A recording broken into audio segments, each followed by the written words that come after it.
Olá, mulheres positivas! Hoje eu recebo uma das vozes femininas mais relevantes quando o assunto é a economia do Brasil e do mundo. Ela é economista-chefe do PicPay. Ariane Benedito, seja muito bem-vinda. Obrigada, Fabi. Obrigada pelo convite. Estou muito feliz de estar aqui. Uma honra. O prazer é todo nosso. E dinheiro é um assunto muito importante. Eu sei que tem mulheres que não querem falar sobre dinheiro, mas não existe poder sem poder financeiro. Então eu quero começar com uma pergunta muito direta para você. Ari, qual que é a dica mais simples, mas mais poderosa que você queria ter ouvido lá atrás, mas que hoje você sabe no alto da sua competência, da sua experiência e que você quer dividir aqui com a gente? Fabi, não tem segredo. É preciso planejamento. A gente precisa, ainda mais nesse âmbito de mulheres, né? Nessa vida corrida, nesse mundo acelerado, a gente precisa parar pelo menos um minutinho para olhar para a nossa vida financeira, né? Que é um dos pilares de tudo que a gente equilibra, mas é necessário, né? Você precisa de um norte, você precisa se entender. Eu costumo dizer que planejamento é até mesmo um autocuidado, porque é um momento que você precisa parar, você precisa olhar para dentro, você precisa se colocar em primeiro lugar, se dar prioridade. Então, acho que o segredo, que não é segredo para ninguém, planejamento é essencial. O que você quer dizer com planejamento? Eu tenho que pegar uma folha de papel, eu tenho que escrever. Eu gasto R$10 com leite para os meus filhos, é isso que você quer dizer?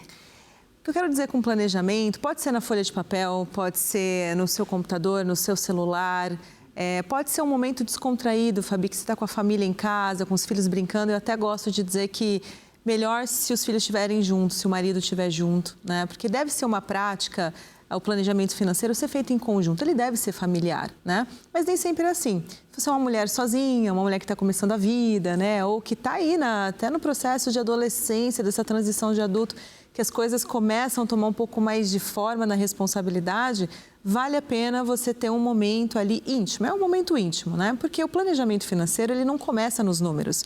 Ele não começa com quanto você ganha ou com quanto você gasta, mas ele começa com autoconhecimento.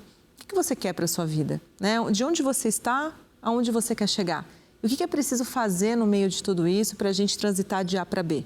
Então, começa assim, começa com uma experiência de sonhar, porque o planejamento, ele aceita tudo. Vamos sonhar? Então, separa um momento, senta com calma, um momento especial e se permita sonhar. A partir deste conhecimento sobre si mesmo, você começa a ter que estimar o que é preciso chegar lá. E aí vai chegar uma hora que você vai barrar na parte financeira, porque tudo custa algo. Ari, eu adoro sua carreira, eu adoro o percurso da sua carreira, porque você... Conta pra gente, você fez uma transição de carreira, hoje você é uma mulher que tem muita voz nesse mercado, nesse universo, você tem muita credibilidade, mas você começou sua carreira como... Eu comecei na aviação. Eu fiz muita coisa, Fabi. Eu sou uma menina super agitada e curiosa. Mas eu fui mecânica de aeronaves, eu fui comissária de voo. Mecânica de aeronave. Gente, olha que coisa maravilhosa. Ela era mecânica de aeronave. Mas daí você fazia o quê? Você pegava um parafuso e ia lá eu não segui a carreira como toda. A formação ela é muito longa, né? Eu fiz a transição no meio dessa carreira. Mas eu fui estagiária. Eu trocava parafuso, lavava avião e muito aprendizado. Perfeita. E eu acho que a única, depois eu tive uma instrutora mulher que marcou a minha vida, mas era a única, assim, foi uma, e a formação é longa, são quase 5 anos de formação total. Eu parei ali no comecinho, mas eu comecei a conhecer ela no final desse primeiro ano de formação. E eu era a única aluna, praticamente mulher dentro do hangar. E o que te fez ir para o mercado financeiro? Uma história muito curiosa e importante, Fabi, saúde feminina. Eu descobri aos 23 anos que eu tenho trombofilia genética, exatamente porque eu voava, porque senão eu só iria descobrir se eu tivesse engravidado. Que as mulheres geralmente descobrem depois ali de 3 perdas gestacionais. E eu, por voar, por ter essa relação com a pressurização, o avião, isso acelerou no meu organismo. Então, com 23 anos, eu tive um infarto pulmonar e eu perdi a minha licença de voo. Menina. E isso me trouxe para o mercado financeiro, porque eu já estava no primeiro ano de economia e até então meu desejo era se formar, porque eu entendia que eu precisava, muita educação de pai e mãe ali precisa ter uma graduação, mas eu nunca me imaginei, né, economista no mercado financeiro, né? E a vida me levou para isso. Que bom, porque eu sou muito feliz no que eu faço hoje e hoje eu sinto que eu estou no lugar onde eu deveria estar. Mas foi uma transição, sim. Aos 25 anos, já faziam 2 anos que eu tinha perdido minha licença, eu tomei a decisão de encerrar esse ciclo e me dedicar à economia e ao mercado financeiro. E hoje, o que é que mais te fascina no mercado financeiro? No mercado financeiro, hoje, a inclusão, Fabi. Eu venho de uma trajetória de tecnologia, de desenvolvimento de tecnologia, novos produtos, a quantidade de pessoas, a quantidade de CPF feminino que participam desse universo. Então, eu assisti essa evolução, porque já faz alguns anos que eu estou nessa jornada.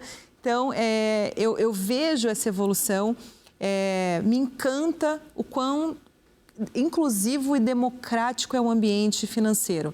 Porque quando você vai abrir uma conta em qualquer instituição financeira, para, enfim, independente do fim, né, seja investimento, uma conta, o que for, para você fazer qualquer transição, só te perguntam o seu nome e o seu CPF.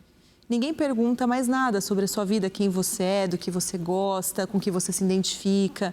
Então, o que importa é você estar lá. Então, o que mais pode ser democrático, inclusive, do que isso? Maravilhoso. E você vê que mudou o cenário para as mulheres desde o começo da sua carreira até hoje? Mudou muito, Fabi. Primeiro, por conta da quantidade de mulheres, né? A gente está ganhando em volume, mas eu percebo que a gente está evoluindo agora em qualidade desse volume. Porque até então era trazer as mulheres, mas a gente trazia elas para uma conta no banco, coloca uma poupança. Hoje não. Hoje a gente tem mulheres tanto ativas como investidoras e responsáveis, tomadoras de decisão, mas também como profissionais, que eram bem poucas. Mas, Ari, é muito inferior aos homens, né? Se a gente vê números. Ainda é, Fabi, ainda é muito inferior. A gente tem uma dificuldade grande em contratação de mulheres. A gente melhorou bastante e já tem muitas, né? Eu acho que eu sou uma delas, faço parte dessa história. Quando eu cheguei também não tinha. Os profissionais que me abriram a porta foram homens. Então os homens são os melhores? Não, na verdade só tinham eles lá. Eu tenho certeza que se tivesse mulheres também teriam abrido a porta. Mas não tinham naquela época, eram homens. Que ajudaram esse movimento, inclusive, né? Da gente poder ter o nosso espaço lá. Então, a gente vem aumentando, mas ainda assim, eu percebo no próprio processo seletivo o quanto de homens eu tenho concorrendo a essa vaga em comparação às mulheres. Mas, Ari, eu lembro, um pouco antes da pandemia, o Mulheres Positivas desenvolveu um projeto com uma instituição financeira. Eu lembro que, na época, falavam muito sobre a quantidade de mulheres que não possuíam contas. Sim. Que estavam aí atrás do marido, né? E aí foi feita toda uma campanha de conscientização, que você não sabe o dia de amanhã, se esse homem vai te largar, se não vai, que você tem que ter sua própria conta. Eu queria que você falasse um pouco sobre isso, não estava no roteiro, desculpa, mas é que eu estou muito curiosa. Esse é um tema muito interessante para as mulheres que estão nos assistindo, né? Elas terem consciência que elas têm que ter a conta delas, para elas tomarem as decisões das suas vidas e não ficarem nas mãos de terceiros, né? E não só por isso, né, Fabi? Elas serem participativas no planejamento familiar, né? Você não tem nenhuma conta no banco, você não sabe nem como abre o aplicativo, como que movimenta isso. Não é uma questão só uma segurança na ponta do fim de um relacionamento, mas e se acontece alguma coisa no meio desse caminho que agora o seu marido depende de você, você vai ser a tomadora de decisão, você que vai ter que resolver, vai ter que aprender tudo em cima da hora. É um fardo muito mais pesado para essa mulher. Fora o protagonismo dela, que ela precisa ter no ambiente familiar, até como exemplo para os filhos, para as filhas, né? Deixar essa responsabilidade. Não tem coisa melhor para ensinar do que o exemplo. Imagina sua mãe ser participativa nesse assunto, nesse departamento da família em que o homem sempre foi historicamente protagonista, né? Tudo bem, uma divisão de tarefas ali, mas a questão não é sobre a execução da tarefa, mas o conhecimento sobre tal, que é o mais importante. Não, perfeito. E Ari, para a gente fechar o nosso primeiro bloco, eu queria falar com você sobre uma síndrome que me parece que, na nossa atualidade, nós estamos sendo bombardeadas o tempo inteiro por informação sobre finanças. É o blogueiro que fala uma coisa, é o vô rico, não sei o que, esses personagens que falam sobre finanças. E eu tenho até gente do meu time que diz, poxa, eu tenho a sensação que eu estou, não sei, sem ter noção do que está acontecendo, eu estou super sobrecarregada de informação, estou sendo bombardeada o tempo inteiro, mas eu não sei exatamente como é que eu tenho que me posicionar, eu não sei exatamente o que eu tenho que fazer. Então, de fato, a sensação que fica é que nós estamos sendo sobrecarregadas e bombardeadas por informações sobre finanças e parece que, de repente, a gente perdeu um trem. A sensação que fica é que a gente não está seguindo a tendência do que as pessoas estão fazendo, né? Mas, de repente, é só uma sensação. Como é que você consegue explicar para a gente esse fenômeno, se está ou não acontecendo, se é só uma sensação, se de fato a gente perdeu um trem que já passou. Existe essa agonia ou não? São elucubrações da minha cabeça e conversas... Existe, Fabi, com certeza existe, ela acontece. Ela não é uma sensação simplesmente intuitiva ou natural da gente. Eu sinto que a gente está sendo empurrado para isso conforme o mercado muda, o mundo muda. A gente vive num mundo extremamente acelerado. Isso acontece para todos os assuntos, né? Acho que a impressão, esse anseio, essa ansiedade que dá é porque são muitos assuntos pipocando ao mesmo tempo. E o que eu tenho que se começa pela pergunta, para onde que eu tenho que ir, né? Agora eu tenho que ouvir sobre finanças, sobre o que eu estudo para a minha vida profissional, ou como eu educo melhor o meu filho, como eu cuido do meu relacionamento. Pelo que a gente tem que escutar ao longo do nosso dia, que é tão curto, é tão pequeno, né? E aí vale a questão de se colocar em prioridade, né? E uma coisa que a gente pratica muito na aviação é a consciência situacional. Onde eu estou, por que eu estou aqui, né? E começar a fazer uma avaliação do que é importante. Mas é importante pensar nisso agora? É importante olhar para isso agora? Porque quando a gente começa a se desconectar demais, a gente começa a ter dúvida. Será que eu estou fazendo direito? Será que eu estou no lugar certo? Será que está valendo a pena? Será que é isso mesmo que eu quero? Então, vale a gente parar de novo, né? A recomendação no momento, um stop ali. Dá uma parada, uma pensada, consciência situacional, por que você está aqui, aonde você está, o que te levou até ali, né? Para você tentar identificar o que está te deixando ansioso de verdade. É só a quantidade de informação mesmo ou está faltando um pouco de prioridade, se colocar em prioridade, né? Na vida financeira, como que a gente foge disso, né? Como que É importante saber se a inflação está subindo, está caindo, se o Copom vai cortar juros ou não vai cortar juros, se o dólar está subindo ou caindo. Para nós, meros mortais, né? Para quem não trabalha com isso, é importante saber? Você acha que não? A maioria das vezes não, porque o impacto ele é tão secundário que você não precisa o tempo inteiro estar sabendo o que está acontecendo, né? Quando que vai ser divulgado o dado, ler o jornal todo dia para pegar... Não, não pode se desconectar do mundo, né, Fabi? Você tem que ter uma noção de para onde a coisa está indo, né? Mas veja, tudo tem um tempo, né?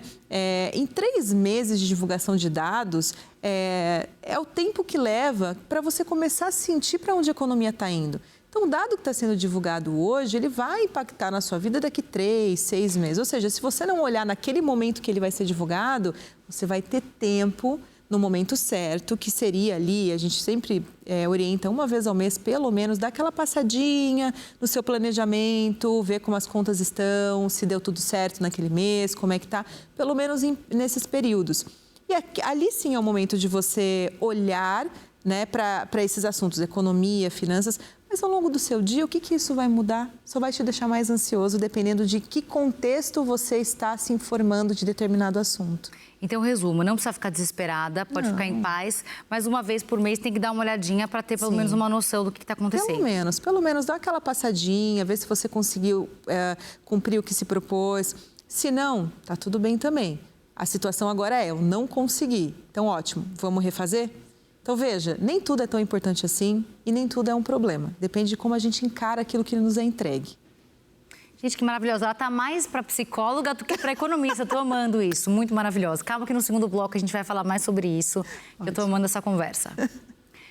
Olha, o papo aqui tá ótimo, mas hoje eu tenho um recado para todas as mulheres. Já imaginou se candidatar às vagas das maiores e melhores empresas do mercado? Ou então fazer cursos gratuitos que aumentem o seu conhecimento e te ajudem a se desenvolver? A TIM acredita que a equidade de gênero é possível. Por isso, se juntou com Mulheres Positivas para abrir ainda mais caminhos e criar oportunidades para você ir cada vez mais longe. No app Mulheres Positivas, você encontra cursos gratuitos, vagas de trabalho, apoio jurídico e a funcionalidade Caminho Delas, que te ajuda a planejar rotas mais seguras para qualquer destino. E para quem é cliente TIM, tem muito mais. E-books, currículo feito por inteligência artificial, apoio psicológico e podcasts gratuitos. E o melhor de tudo, sem descontar nada da sua internet. pega o seu celular, aponta para esse QR Code que está aparecendo aqui na tela e baixe o aplicativo Mulheres Positivas e faça parte desse movimento. A equidade de gênero é possível e não pode mais esperar. TIM, imagine as possibilidades. E o Mulheres Positivas faz um rápido intervalo e volta já já, não sai daí.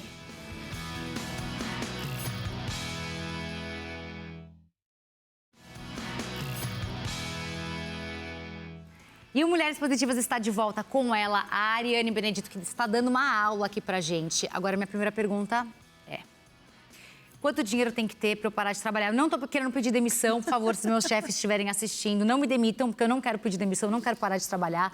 Mas acho que essa é uma pergunta que todo mundo se faz, né? Quanto dinheiro tem que ter investido para poder parar de trabalhar? Lembrando que eu não quero parar de trabalhar, adoro meu trabalho. Conta pra gente. Até porque dizem que não existe parar, né, Fábio? Eu escuto muito isso das pessoas ao meu entorno, que não existe parar. Mas existem condições da gente viver a vida com mais tranquilidade. Ou seja, não ficar desesperado se for demitido. É isso, porque no fim a gente não quer deixar de fazer aquilo que a gente gosta, ou a nossa carreira, né? Se a gente faz o que a gente gosta, a gente só quer tranquilidade. Esse, no final das contas, é diferença de quando aquilo que você gosta vira uma obrigação. Aí para de ter graça, né? Porque quando você estiver cansado, vai ser desgastante, mesmo que você goste do que faz. Eu vou aproveitar o espaço para a gente falar de 3 temas muito importantes, que é a independência financeira, a liberdade financeira e a reserva de emergência, Fabi. Tá bom. As pessoas se confundem muito nesses três temas aqui, né? A reserva de emergência é exatamente aquele valor que você precisa para se algo acontecer. Mas o que acontece ao longo do planejamento financeiro? Quando você, de fato, cria sua reserva de emergência, você fica com medo daquilo sumir dali. Aí você fica com medo de acontecer o episódio e aquele potinho se esvaziar. Tipo quebrar o carro, por exemplo. Mas ele foi feito para isso. Esse medo, ele não precisa existir. Ele foi feito para isso. Mas o que eu faço depois? Se aconteceu o imprevisto e eu ter que usar? Você vai ter que voltar lá no início, quando você construiu essa caixinha. Você vai se comprometer de novo a enchê-la. Então não tem problema usar, ela foi feita para usar. Mas ela foi feita para usar numa necessidade, num imprevisto. Que tem aquela coisa também, a gente recomenda deixar líquido o dinheiro, seja acessível na hora que você precisar, exatamente porque é para uma emergência, mas fácil demais, a gente começa a dar recompensa onde não precisa, né? Emergência não é o churrasco de sábado. Exatamente. Eu vou comprar aqui porque está na promoção, depois eu volto para a caixinha. E quando você viu, a caixinha foi embora, né? Reserva de emergência, ela precisa ser respeitada a seu propósito. Agora, quando a gente vai avançando no planejamento financeiro, a gente encontra esses 2 steps, que é a liberdade financeira e a independência financeira. A independência financeira é, de fato, quando você... Se amanhã você decidir parar, Fabi, seja qual for o motivo, você pode parar. Você não precisa gerar recurso, porque o recurso que você já tem, ele automaticamente te garante o que você precisa para continuar vivendo no padrão de vida que você almejou para a sua vida. Isso é independência financeira. Isso geralmente vai acontecer lá na frente, na maioria da vida das pessoas, né? Quando a gente decide se aposentar, que a gente já tem aquele recurso ali e a gente adapta o padrão de vida para viver com aquilo, ou a gente fica bem com certo montante que gera, então, esse mesmo recurso e a gente mantém o padrão de vida até o quanto a gente tiver aqui para usufruir dele. Liberdade financeira a gente encontra no meio do caminho. É quando a gente não chegou na independência ainda, ou seja, a gente não pode parar, a gente precisa continuar de alguma maneira gerando recursos, mas agora eu tenho liberdade suficiente para fazer uma transição de carreira, para tirar um ano sabático, para gestar, né, para ser mãe, para dedicar um ano específico para o meu filho, sem ter que me preocupar. Então, o dinheiro da liberdade financeira, que é o dinheiro de médio prazo, o dinheiro do meio do caminho, ele garante isso, que você tenha liberdade de escolha. Então, a gente começa a vida buscando a liberdade, não a independência. A independência ela vai ser uma consequência da sua constante de passar por esses steps. Reserva de emergência, liberdade financeira, independência financeira. Ari, mas não fica brava comigo, mas quanto que você acha que uma pessoa tem que ter de dinheiro aplicado para não trabalhar mais, na sua opinião? Essa resposta ela não é exata, ela não é um número específico, porque assim, o padrão de vida da Fabi não é o mesmo da Ari. Então, os gostos da Fabi não são os mesmos da Ari. Entendi. Onde você quer ter a sua independência financeira? Entendi. Entendi. morar no Brasil é suficiente, ou você quer testar uma nova cultura, ou, enfim, né, você quer largar tudo e viver uma vida no ambiente, no meio da natureza. Então, essa é muito relativo. muito amplo, muito relativo. Entendi. É muito da decisão. Então, não tem um número específico, vai depender do que você quer como padrão de vida até lá. Entendi. E reserva de emergência? Outro dia falaram para mim que uma reserva boa de emergência são R$3.000. Depende quanto que você ganha por mês. Vamos explicar o que é reserva de emergência, né? A reserva de emergência, ela garante que você não entre em endividamento e não incorra o risco de ficar inadimplente. Né? Endividamento é quando você faz obrigação, inadimplente é quando você não paga essa obrigação. Né? Então, ela garante isso, para que você não tenha problemas com o pagamento do padrão de vida. Né? Então, o salário, geralmente, a gente tem o quê? Que seria o mundo ideal. Eu tenho um padrão de vida que para mim está ok, que é o necessário, então onde eu moro, o que eu como, a roupa que eu visto, enfim, a conta de água, a conta de luz, a alimentação, tá? O básico, é o meu padrão de vida, é o que eu preciso ali. Além disso, a nossa diversão, é o ademais, né? Eu não preciso, mas eu gosto de fazer determinadas coisas ali. A reserva de emergência, ela serve para se algo acontecer e não atrapalhar nenhuma dessas duas coisas, nem o padrão e nem a minha diversão. Então, eu não pego no meu salário, eu não pego do dinheiro que eu guardo, eu vou lá naquela caixinha, tiro daquela caixinha e faço. O que geralmente é o recomendado pela literatura, né? Que você tenha de pelo menos 6 meses a 1 ano do seu salário. Agora, o seu salário é muito aberto. Tem gente que gosta de fazer assim, o meu salário mais a correção da inflação. O meu salário das minhas contas. Então, o meu salário, mas só o que eu uso desse salário para pagar as minhas contas. O que sobra eu não quero contar como reserva de emergência. Entendi. Funciona. Tá claro, então. Funciona. A ideia da reserva de emergência, do montante, Fabi, seja para qualquer uma dessas caixinhas, é você se sentir confortável. Você se sentiria confortável com uma reserva de emergência de R$3.000? Eu não sei. Fica aí a pergunta. Então é isso, hein, Mulheres Positivas? 6 meses de salário, hein? Boa sorte pra gente. Pelo menos. Casamentos. Eu li que, na grande parte dos divórcios, o tema elencado, abordado, discutido é a falta de planejamento financeiro, ou a falta de dinheiro, ou a falta de transparência no dinheiro. O que depois resulta também em divórcios complexos. Você que é uma economista-chefe, sendo mulher, já deve ter ouvido e deve ter lido bastante a respeito. Conta pra gente como é que funciona isso, se é verdade, se não é, se realmente o tema dinheiro é um tema crucial aí para o sucesso do casamento. No mercado financeiro, a gente tem 2 pontos aqui de tratamento quando a gente fala de planejamento familiar. O próprio planejamento familiar do dia a dia, que entra todas essas caixinhas que a gente estava falando, só que entra o da esposa, o do marido, dos filhos e quem mais estiver, né, no grupo dessa família. E o outro é o planejamento sucessório, Fabi, que ninguém quer falar. Mas se acontecer alguma coisa com o pai ou com a mãe, o que acontece com o patrimônio da família ou quem que vai prover para a família se acontece alguma coisa? São assuntos que ninguém quer tocar, né? Então, você já torna o assunto dinheiro dentro da família um tabu, porque é difícil de você conduzir. Porque no começo é tudo lindo, né? A gente está amando, apaixonado, aí depois vem os filhos e mais amor, aquela coisa... Tá, mas a vida, como ela é o pé no chão, ela acontece quando? Geralmente quando bate a necessidade. Então, é por isso que a gente tem esses números, né? A estatística ela é tão alta de que um dos motivos maiores ali, a gente tem, obviamente, a violência doméstica e, na sequência, o divórcio, né? É exatamente o problema financeiro. Eu diria que uma das questões que está envolvida a isso é uma que a gente citou aqui no primeiro bloco, a não participação da mulher no planejamento. Porque você imagina, digamos que você tem só o homem como provedor, estou pegando uma situação aqui para exemplificar, e esse homem começa a ter dificuldades de prover para manter o padrão de vida confortável da família. E ele não divide isso com a mulher. Até ela entender o que está acontecendo com ele, o que está tirando o sono dele. Você imagina a complexidade de conversa, de diálogo, até se é que ele vai querer dividir, porque existe essa coisa de que esse papo eu não trago, não é com ela que eu vou lidar, é com o meu assessor, é com o meu gerente do banco, não é com a minha esposa em casa. Então, você torna o ambiente familiar muito complexo. E, às vezes, nenhum nem outro sabe lidar porque não há o diálogo, porque não tem entendimento sobre determinado assunto. Parece muito fácil, né? O marido chega em casa e fala assim, olha, quebramos, estamos com problemas, vamos ter que rever. Parece fácil, mas não é. Né? Você não sabe como que a outra pessoa ela vai entender, porque depende da criação dela, da cultura na qual ela foi inserida, o que ela está acostumada desde criança, o que ela viu em casa, como é o pai e a mãe. Tudo isso vai influenciar. Né?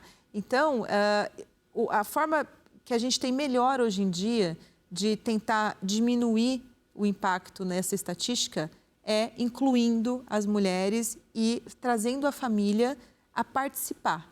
Né? Os filhos próximos, porque eles vão ver isso, eles vão provavelmente replicar esse comportamento, mas que o planejamento familiar seja feito entre os dois, mesmo se a mulher, Fabi, ela não é geradora de recurso monetário, né? Que ela esteja em casa, isso não importa. Exclui ela, não importa. Ela tem que estar ali, porque se acontecer alguma coisa, imagina, mulher, como a gente falou no começo, não tem o acesso do banco, não tem a senha do banco. Se acontece alguma coisa com o teu marido, o que você faz? Para onde você vai correr? Né?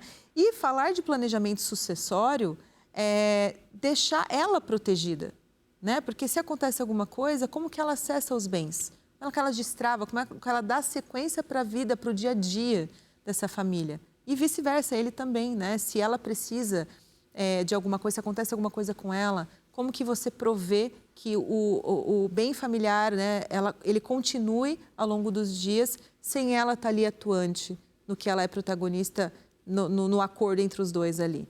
Então, é muito complexo e é algo educacional que a gente precisa mudar na formação de família, né, Fabi? E família a gente está aqui tratando como exemplo esposa, marido e filhos, mas tem a mãe que mora junto, os tios, a sobrinha. Sogro, vó, tio, todo mundo que estiver envolvido no grupo familiar tem que participar. Então é isso aí, mulheres positivas anotaram já. Então, se vocês querem se livrar do marido de vocês, continuem não falando de dinheiro. Mas se vocês querem continuar casadas e felizes, vamos falar sobre dinheiro, colocar esse assunto na mesa, porque é fundamental. Exato. Eu amei o que você falou, realmente retrata aí uma realidade muito complexa. Eu conheço histórias horríveis de pessoas que se endividaram porque não queriam abrir o jogo em casa. Então, realmente é uma realidade muito complexa, mas pode ser mudada. Eu queria, Ari, que você deixasse uma mensagem, por favor, para as meninas e mulheres que estão te assistindo, que têm, de alguma maneira, um distanciamento com o tema do dinheiro, que não se sentem confortáveis falando sobre dinheiro. Você que é uma economista-chefe de uma companhia muito grande e que fala aí de uma maneira muito fácil. Dizem que eu ouvi um tempo atrás que a pessoa que fala bem é a pessoa que consegue explicar algo complexo de uma maneira muito simples. E me parece que é o que você consegue fazer. Então, deixa a sua mensagem para a gente, por favor. Exatamente isso. Fabi, vamos tirar essa coisa do complexo. Economia, finanças é complexo. Não, a economia ela é o mais simples da vida, né? Porque o termo economia, a finanças faz parte da economia, mas ela não é economia. A economia é entender como a vida funciona.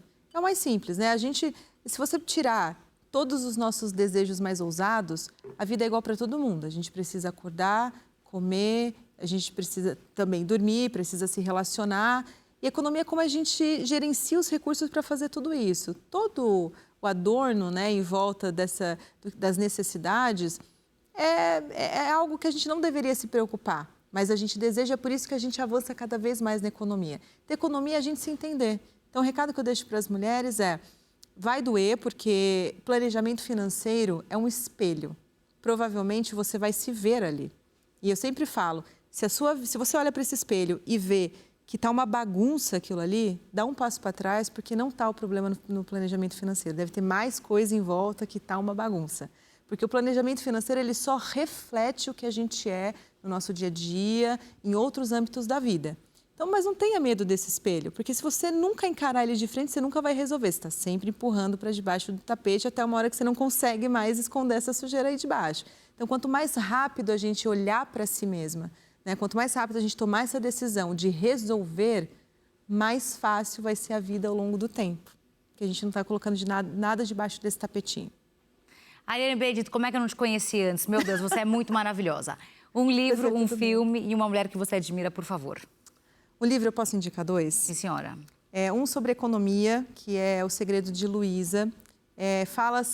Na verdade, é uma história para falar de planos de negócios, que como a gente tem muitas mulheres positivas, né, Fabi, que estão aí empreendendo, acho que é um livro bem bacana. São 2 livros que eu encontrei há 12 anos atrás, lá no começo da faculdade e tudo mais.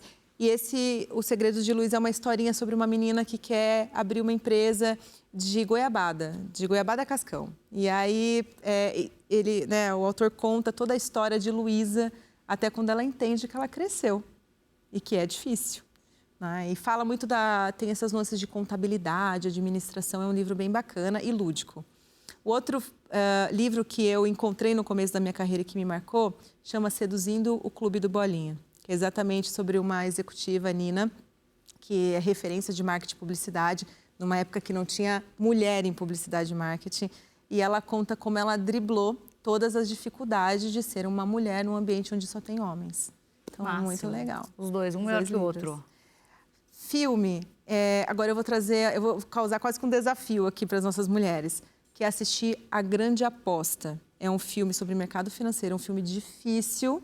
Fala, poxa, mas você está simplificando, vai trazer algo complexo? Exatamente, porque esse filme ele nos força a sentar e prestar atenção, Fabi, que é algo que a gente não tem feito ultimamente. A gente dificilmente consegue sentar e exercitar o foco, porque a gente está o tempo inteiro cheio de estímulos. E esse filme você só consegue entender se você prestar atenção. Ele é um filme sobre mercado financeiro, que conta sobre o crash de 2008 e traz esse contexto de mercado financeiro para a vida das mulheres. Tem algum ator conhecido nesse filme? Boa pergunta, não vou lembrar nomes. Gente, mas será que eu vou ter que assistir umas 15 vezes esse filme para entender? Pelo menos, eu assisto até hoje. Meu Deus, ainda, quem tem tempo para isso? Saco. Eu vou pedir no chat GPT ajuda para entender. Essa é a intenção, Fabi, para a gente exercitar essa coisa do parar, o comprometimento de você ter algo que te force a parar. Esse vai te forçar a parar. Você precisa prestar atenção, senão você não vai entender absolutamente nada. Ele não é difícil, ele só exige foco, que é o que falta no nosso dia a dia hoje, porque a gente está cheio de estímulos. E uma mulher que eu admiro, eu gosto muito de citar a Rainha Elizabeth, né? Inclusive tem o The Crown ali, a série na Netflix que pode ser utilizada para conhecer a história. Eu admiro muito ela porque tem uma cena no The Crown que me marcou. Ela está olhando pela janela lá no palácio, ela vê o povo ali no portão do palácio. Está tendo uma crise na Inglaterra nessa época. Inclusive, se eu não esteja me enganada dos períodos, acho que é Margaret Thatcher que estava nesse governo, nessa época. Ela está olhando, o povo está lá protestando, né, por conta da crise. O Charles também está na sala e pergunta para ela se ela não vai fazer nada. Ela olha e fala, eu não tenho nada para dar para o povo. E ao longo da série, né, ao longo da história da rainha, você vai entendendo que a maioria das vezes ela só está calada, que não é algo natural para o ser humano. Aí você imagina uma mulher nessa posição, com toda a história dela ter dado, não era para ela ser a rainha, né? Ela ter dado o trono muito cedo, muito jovem, e ter que ficar em silêncio, na maioria das vezes em que qualquer um de nós, qualquer uma pessoa comum, não conseguiria ficar calado. Não é natural do ser humano ficar calado, a gente está sempre reagindo. E na maioria das vezes a gente não deveria, a gente só deveria esperar. E manter a calma, mesmo se você é a rainha da Inglaterra. Mesmo se você é a rainha da Inglaterra. Ari, muito obrigada, foi um prazer enorme. Obrigada viu? eu. Demais, Fabi, foi uma honra. E o Mulheres Positivas de hoje fica por aqui. Eu conversei com a Ariane Benedito. Lembrando que você pode rever essa e outras entrevistas no nosso canal do YouTube. E a gente se vê na próxima semana com mais uma Mulher Positiva. Até lá!